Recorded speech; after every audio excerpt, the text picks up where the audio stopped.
Cinéma. Écran de l'infini sur lequel se projettent les rêves et les cauchemars. Leur mission, vous faire découvrir des films oubliés, vous faire poser le pied sur des genres plus ou moins inconnus, et au mépris de votre santé mentale, vous faire avancer vers des contrées nanardesques. Le seul hic, c'est qu'ils ne le savent pas encore. Voici leur émission.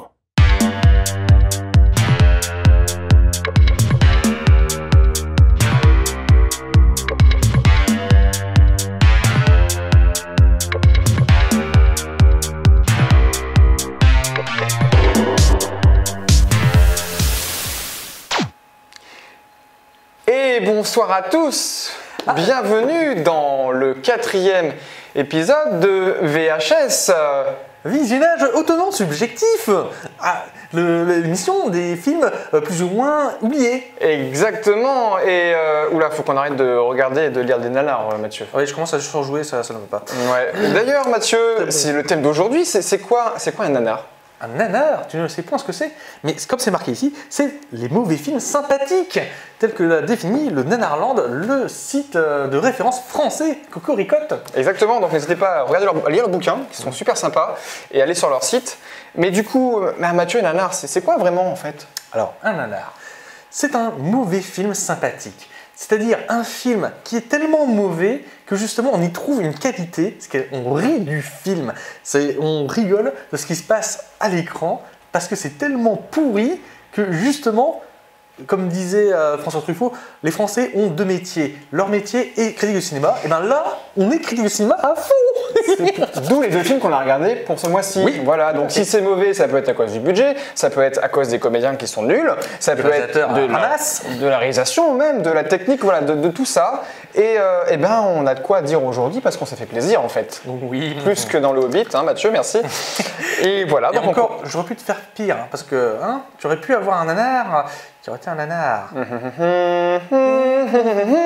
Et on commence avec le premier film. La sélection de Fabien. Et on commence avec mon film, ma sélection de ce mois-ci pour parler de nanar. Et aujourd'hui... Qu'est-ce que c'est ton film? Qu'est-ce que c'est? Eh bien, pour résumer, on prend Alien 2, on prend Jurassic Park, on met ça dans un bon fourre-tout, on mélange bien, on met aucun arôme et on a Carnosaur 2. Et pourquoi cet accent allemand au début? Je sais pas. Je ne sais pas. J'ai toujours rêvé d'être cuisinier allemand, peut-être, je ne sais pas. Ou alors tu étais comme le réalisateur, toi aussi tu ne savais pas ce que tu faisais. Exactement. Donc Carnosaur 2 qui est du coup inclus dans une trilogie. J'ai préféré parler du 2 parce que pour moi c'est le plus fun et le plus nul aussi, mais le plus fun. Il y en a eu 3. J'ai choisi le 2. C'est sorti en 95 comme je le disais. Ça a été réalisé par Louis Morneau. Et oui voilà, donc vulgairement vous avez compris, c'est un bon mix de Alien 2 de James Cameron et de Jurassic Park de Steven Spielberg. De très bons Sauf que il n'y a pas de budget. Sauf qu'il n'y a pas de comédiens, enfin si, il y a des comédiens mais ils ne savent pas jouer, et la réalisation est horrible. Qu'est-ce que ça raconte? On suit une équipe de bras cassés secouristes qui vont aller en plein milieu d'un désert aller voir une mine d'uranium qui ne répond plus à aucun appel. Toute l'équipe là-bas ne répond plus, ils ne savent pas pourquoi. Donc ils y vont avec leurs grands sabots et avec une musique de Apocalypse Now.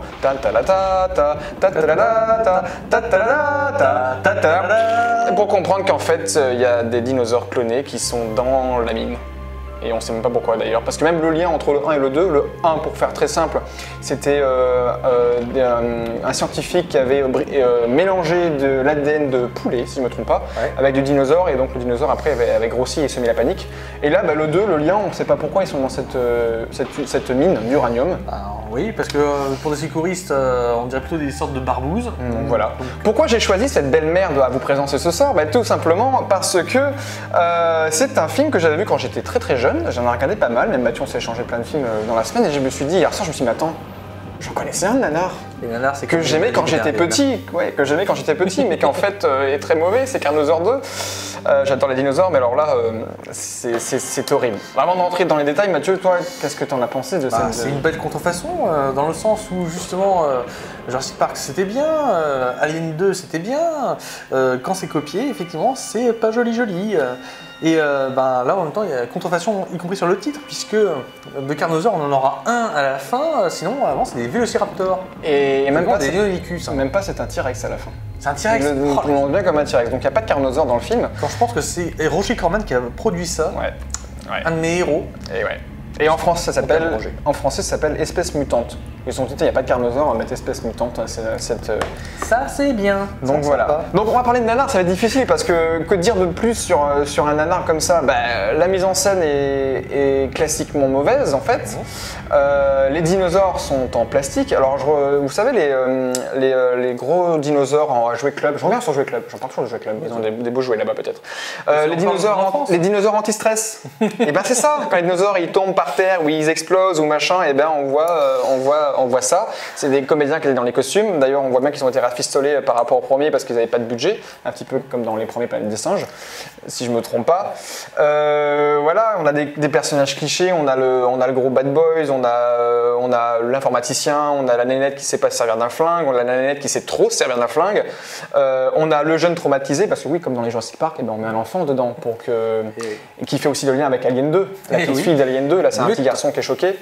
Enfin, un grand garçon, parce que quand même, il doit avoir la césaine. Donc ouais, il y a tout dedans. Il y a des références à Alien par les décors, parce que dans cette mine, ça ressemble plus à une base spatiale qu'autre chose.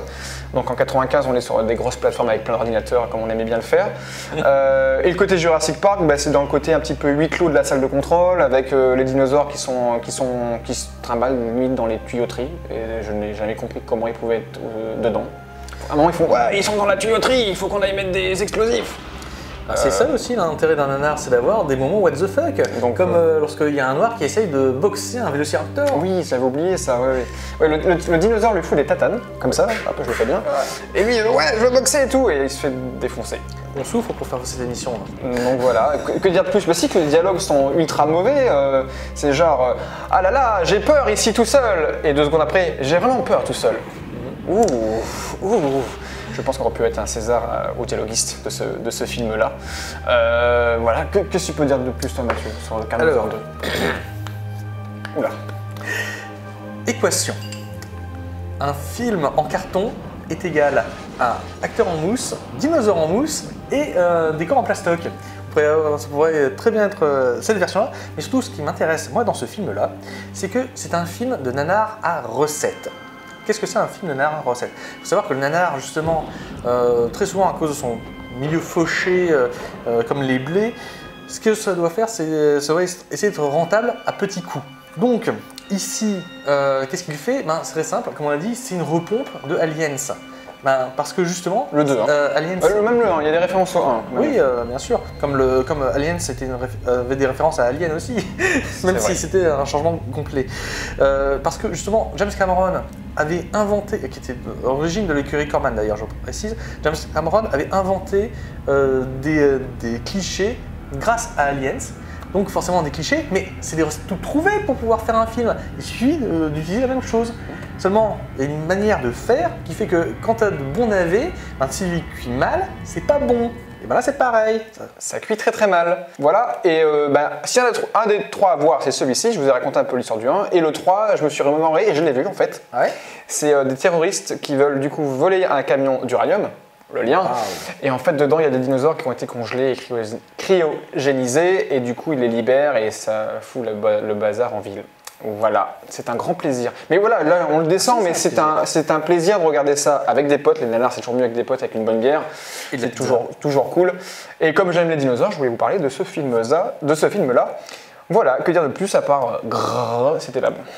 Un pouic, parce que c'est aussi le bruit qu'ils font quand ils tombent. C'est vrai. Voilà. Un petit cri de vélociraptor et puis on passe au film de Mathieu. Je le fais bien, t'as vu? Oui, Mathieu. La sélection de Mathieu. Et dis-moi Fabien, est-ce que tu aimes la guerre des étoiles? Bien sûr, j'adore, j'ai envie de dire. J'adore ça. D'accord. Est-ce que tu as compris la guerre des étoiles? Ouais, c'est assez méta et finalement c'est du grand space opéra, ça a beaucoup de sens, oui.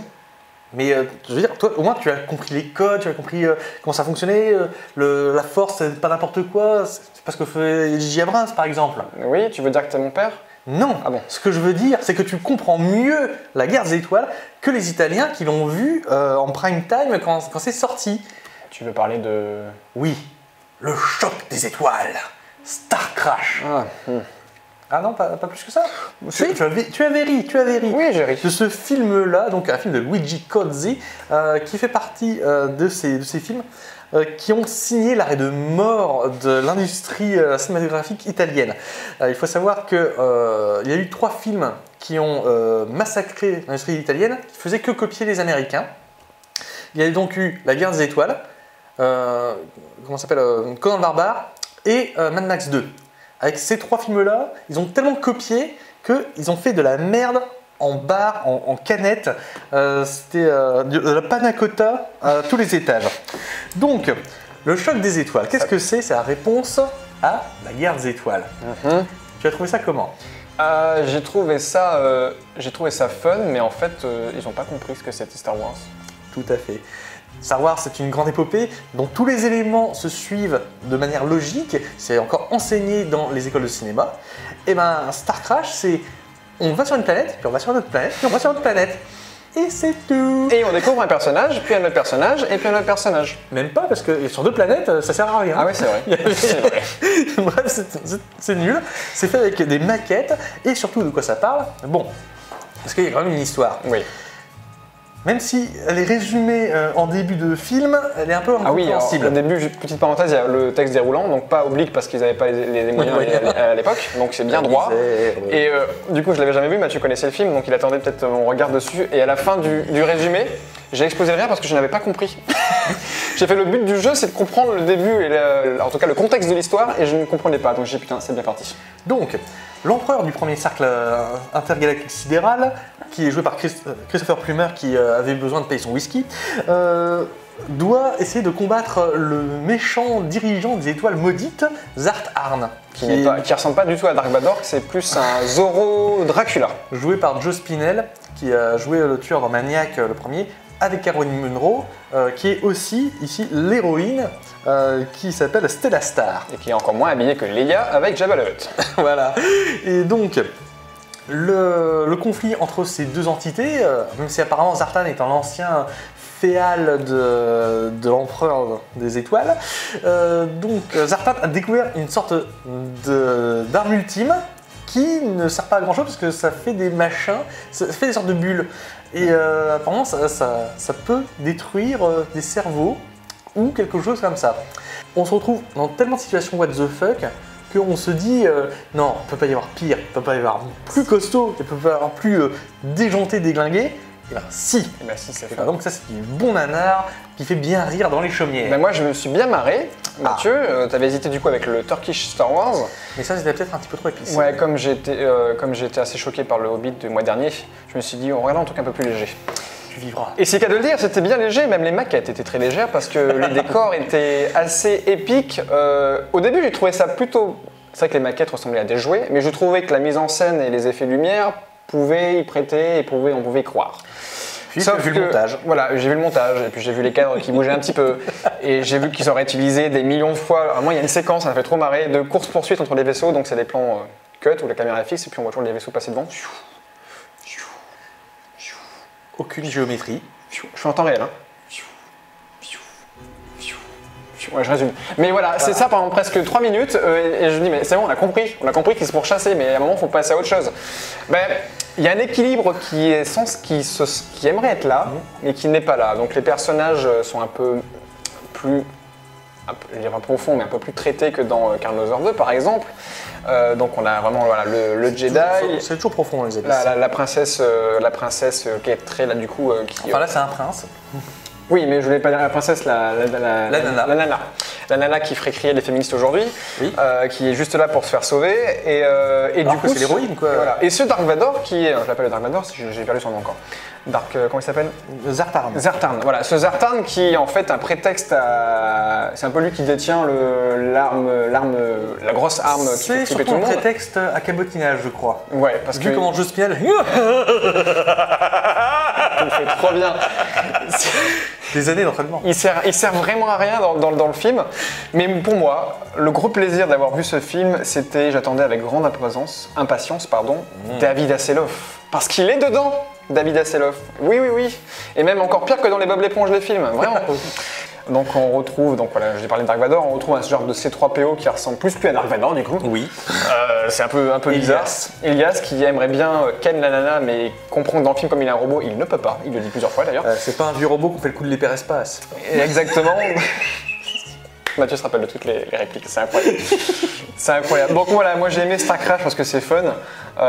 C'est vrai que pour ceux qui adorent Star Wars, qui veulent voir un bon navet à la Star Wars, Star Crash, le choc des étoiles, je dis banco. Et je préférais être du côté obscur que du côté de la lumière. Bon, parce que ils se font moins chier. Moi je sais pas, parce que devant oublier, il y a une espèce d'andouillette géante pendant des heures, surtout un mec qui fait que dire allez à l'attaque, allez. Au bout d'un Il moment, commente un match de foot, des fois il commente. Toi Mathieu, qu'est-ce que tu peux dire de plus du coup? Ouais, j'aime les nanars quand ils sont bons. Et là, je veux dire, c'est bien un bon nanar, bien épicé, sympathique à souhait. Donc moi ça m'a beaucoup plu. Et toi, est-ce que ça t'a fait entrer dans l'univers du nanar? Intérêt? J'étais déjà dedans. Ah. J'étais déjà dedans, mais je ne le connaissais pas et j'en avais entendu parler beaucoup de fois et ce fut un plaisir de le découvrir, tout simplement. Voilà. Que dire de plus? Que la prochaine fois ce sera le Turkish Star Wars. Non, pas la prochaine fois. Bah écoutez, on vous a proposé cette nanar. Regardez, il y en a des millions. Il y en a un qu'il faut que je regarde, c'est un E.T. avec un Panaris. Ça donne envie. Donc n'hésitez pas à aller voir sur Nanarland et puis de regarder ces deux fameux films avec des copains bien sûr, bien arrosés le soir. Hein. Pas en première séance à 8h, sinon vous n'allez pas pouvoir. Mieux vaudrait une séance à 22h avec des tas de gens. Tu veux dire 14h. À l'absurde séance? Mais oui. Mais c'est l'invité d'aujourd'hui. Effectivement. Alors on passe à l'invité. Bienvenue. L'invité du jour. Et nous voilà avec notre invité du jour et sincèrement, je crois que c'est mon invité préféré pour l'instant, Mathieu. On n'a pas eu beaucoup, mais effectivement celui-là, il n'y a pas à dire. Ah non. Non, c'est un peu notre papa à nous parce que c'est lui qui nous donnait envie de regarder des films de genre et notamment les nanars qu'on a pu voir aujourd'hui. C'est un peu grâce à lui qu'on aime voir ça, se faire du mal. Ah bah surtout que sans lui, effectivement, on serait orphelin tout seul devant notre DVD, alors que là on peut le voir, on peut profiter d'une salle de cinéma qui nous offre ce genre de film. Donc l'absurde séance qui est donc présidée par Jean-Maurice Bijard. Est-ce que ça va? Ça va, très bien. T'es content d'être avec nous? Bah ouais. Parfait. Donc l'absurde séance qui est, donc si je ne me trompe pas, qui est hébergée par le cinéma 14A. Tout à fait. À Nantes. Donc je vais lire une petite définition que je trouvais très très bien, j'ai pas eu le temps de la prendre par cœur, je m'excuse.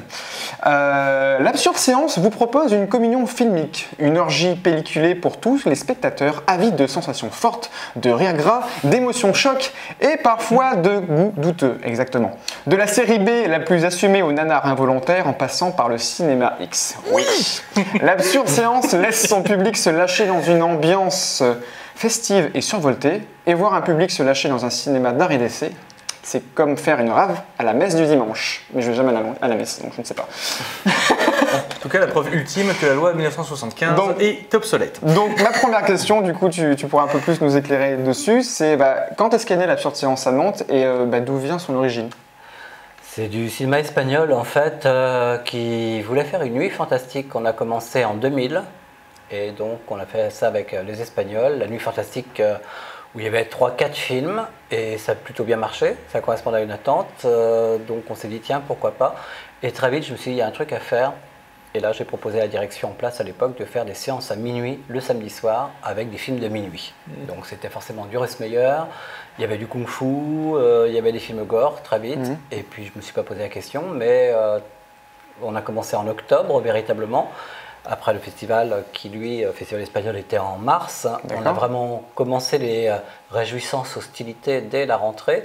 Et puis après, on a ouvert avec Pink Floyd The Wall. Et là, il y a eu 250 payants qui ont déboulé. La salle, c'était dans la grande, était pas mal pleine. Il y a beaucoup de gratuits. Et du coup, après, il y a eu Super Vixens. On a passé La Petite Boutique des Horreurs, Pitch Black. Et puis très vite, du Jet Li. Il y avait beaucoup de Il était une fois en Chine, des choses comme ça. Et après on était en mode, allez hop, on y va. Et puis on a passé bon nombre de classiques, de films cultes. C'est le but aussi de l'absurde séance. Donc du coup, c'est du coup 2 jeudis par mois. Après on parlera, il y a d'autres grands événements, mais c'est 2 jeudis par mois. Donc Voilà. le jeudi soir, Voilà. à partir de c'est 22h à nouveau. C'est 22h. Et donc, on a du kung-fu, de la tatane, de l'absurde, du nanar aussi. Et dis-moi, quelles sont les limites dans ce cas des choix des films de l'absurde? Les limites sont celles de l'acceptable. Disons, si on passe un porno, ça va s'appeler Gorge profonde, avec une dame qui se découvre avoir le clitoris dans le fond de la gorge. Ça, on est dans l'absurde séance. Dans Le sexe qui parle, une jeune femme affublée d'un sexe extrêmement bavard et qui va prodiguer de sérieux et très prodigieux conseils pour que l'homme s'applique à ce que la dame prenne son pied, elle aussi. Il n'y a pas que ce genre de film quand même. Non, il n'y a pas que ça. Mais... Même si on Du apprécie. coup, non, mais du coup, dans l'extrême, dans la violence ou dans le gore, on va aussi loin qu'on peut. Je crois que la limite, c'est peut-être les Saint-Major de Sodome. C'est peut-être, oui. voilà, parce que là, bon, bien que le film soit culte, il n'est pas moins totalement pédophile. Film culte, Scato, film culte. Uro, enfin, je crois que là, on a un certain nombre de tabous. Ouais, torture voilà, il y a pas porn, de problème. rape and Ah revenge, ouais. tout ça quoi. Un bon Et film donc d'auteur, là, je crois qu'on atteint le sommet. Mais dans d'autres genres, il y a Serbian Film, Human Centipede, il y a tout un tas de choses comme ça, mais qui, pour moi, sont les films qu'on se doit de voir, de découvrir au moins le temps d'une séance, puisque c'est la seule occasion pour la plupart de voir ces films-là. Et puis il y a aussi des classiques, parce qu'on n'est pas que dans l'extrême à chaque Ah fois. oui, on non, il y a passe beaucoup de aussi, classiques, que ce soit Midnight Express, Orange Mécanique, en passant par Shining, ou je sais pas, il y a vraiment... Le plaisir de revoir Les aussi. Diables de Ken Russell, on a passé une quantité phénoménale de classiques, Easy Rider, on passe vraiment sûr. beaucoup de classiques. Donc dans les extrêmes, du coup, là, c'est une question qui me turlupine un petit peu, parce que je trouve ça... Est-ce que c'est pas un peu polémique? Ouais, qui me turlupine. Ouais, c'est 117. Est-ce que c'est pas un peu polémique de diffuser ce genre, entre guillemets, ce genre de film dans un cinéma qui est classé art et essai, en fait? L'art et essai, est-ce que c'est justement pas un cinéma, ce genre de cinéma qui peut oser?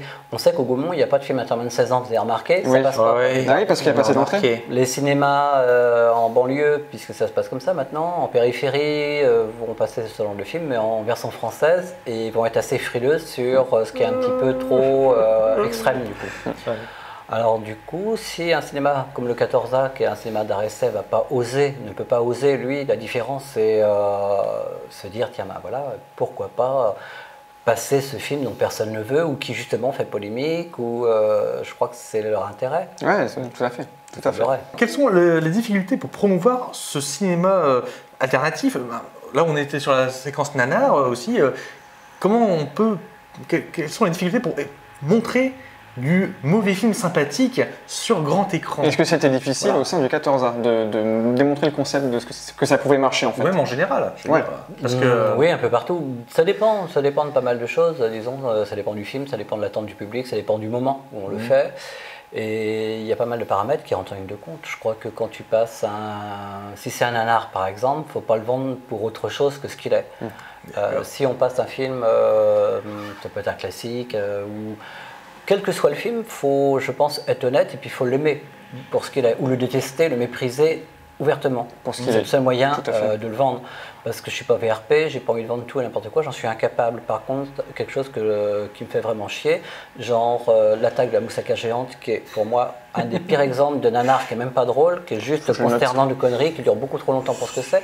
Quand il y a une grande salle pleine, par exemple pour Grave, Ouais. là, déjà, on reste sur le côté film honnête, parce que très bon film, qui a fait déjà 2 absurdes séances, 2 avant-premières absurdes séances. Grave, là, c'était toute la salle qui était enthousiaste. Alors, est-ce que ce film-là, puisque c'est un film gore, c'est un film dérangeant, c'est un film assez brut aussi, est-ce que tu penses que ça pourrait être, pourquoi pas, le signe d'une nouvelle aube du film de genre en France? Il serait temps, mais je pense savoir qu'il n'y a pas suffisamment de gens assez intelligents et de producteurs burnés pour produire ce genre de film. Parce que t'as qu'à voir tous les films de genre français qui ont été commis jusqu'à présent, parce qu'il n'y en a quand même pas beaucoup qu'on pourrait retenir, que ce soit Humain, que ce soit Vertige, que ce soit Bloody, je sais pas quoi, il y en a eu. Baby mais Blood, c'était pas mal. tout le monde s'est mis à en faire, et le problème c'est qu'ils ont essayé de singer le genre à l'américaine, avec des montages à moitié clippés, à moitié léchés. On ne leur demande pas ça. Le cinéma de genre en France, on sait le faire, que ce soit 7 morts sur ordonnance, que ce soit Le Vieux Fusil, ou La Traque de Serge Leroy, on est dans le chef-d'œuvre absolu. C'est vrai. Pourquoi? Et je crois savoir qu'en France, il faut se retirer les doigts du cul. Il faut qu'on arrête de lécher tout ce qui se fait à Hollywood et ailleurs. On sait faire à condition de rester chez nous. Ben, je sais pas pour qui voter au mois de mai, je vais voter Jean-Maurice pour le film. Voilà.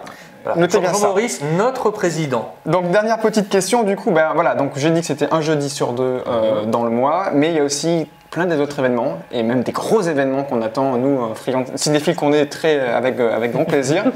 Ce week-end se déroule du coup une des 2 nuits fantastiques de l'année, mais il y a aussi une Zombie World qui se tient au mois de novembre. Ouais, voilà, il y a eu là dernièrement aux ateliers Beach, donc vous passez 2 films dans un concept garage. Oui, là c'est un petit peu underground, un film inédit. Et aussi le plus gros événement qui revient chaque année, c'est au mois de début octobre. Ouais. C'est la SNIF. Alors oui, la SNIF, bien dit. SNIF, Absurde Séance Nantes International Film Festival, donc c'est le festival de l'absurde. Et là c'est un peu... On part du principe, qui est peut-être faux de notre part, que les gens qui arrivent à Nantes, pour les étudiants pour la plupart, qui connaissent de nulle part l'absurde séance, autant qu'ils aient tout en pleine gueule, comme ça, d'un coup. Donc on balance différents genres de films et puis une grosse volée de films inédits en avant-première. Parce que pendant une semaine, les premiers en France. Une semaine de films de genre. Une vingtaine de films, des invités à l'occasion et puis bon, beaucoup de choses qui nous ont plu. Et on n'en voit pas tant que ça. Écoutez, n'hésitez pas à aller voir. Donc vous avez une page Facebook, on mettra les liens dans la description et vous pouvez les voir apparaître maintenant. La page Facebook, il y a aussi le site de l'Absurde Séance, absurdeséance.fr tout simplement. Voilà. Et n'oublions pas, Ouch, oui, le cru de l'Absurde c'est dans Séance. une ambiance, faut quand même prévenir peut-être qui sont encore pas venus. C'est que les gens gueulent dans la salle selon le film. S'ils regardent grave, c'est vrai qu'ils vont être sérieux, parce que le film étant sérieux, le film n'invite pas forcément à la déconne.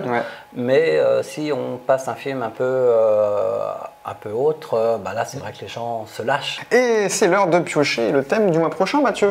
Et oui, chapeau. Et oui, c'est l'invité, c'est Jean-Maurice qui va piocher le mois. Allez, le thème, pardon. Attention. Donc des thèmes qui sont rédigés par des hautes instances du cinéma français. Américain, le grand cerveau, irlandais, australien. Alors, main innocente, quoique barbouillée de sang et de foutre. Allez, vas-y. Hop, j'en prends un. Au pif. J'ai même demandé de lire, j'ai pas mes lunettes, donc je vais pas faire mine de lire n'importe quoi. C'est vrai capable. Ah oui, je te jure. Ça serait une blague. C'est assez gros quand même. Retour en enfance. Retour en enfance. Donc on parlera d'un de nos films qui nous fait retourner en enfance, Mathieu. Mais oui, ça serait une excellente idée. Moi, je suis super content. C'est quoi cette voix? C'est quand je retourne en enfance. Donc voilà, donc le mois prochain, on parlera de films qui nous feront retourner en enfance avec grand plaisir. On te remercie, Jean-Maurice, d'avoir été avec nous, d'être passé avec nous. Et on se retrouve dans les salles obscures. On se retrouve surtout le mois prochain pour l'émission numéro 5. Et on va finir par un bon cri de l'Absurde Séance avec Jean-Maurice. Allez hop. 1, 2, 3. Wouch.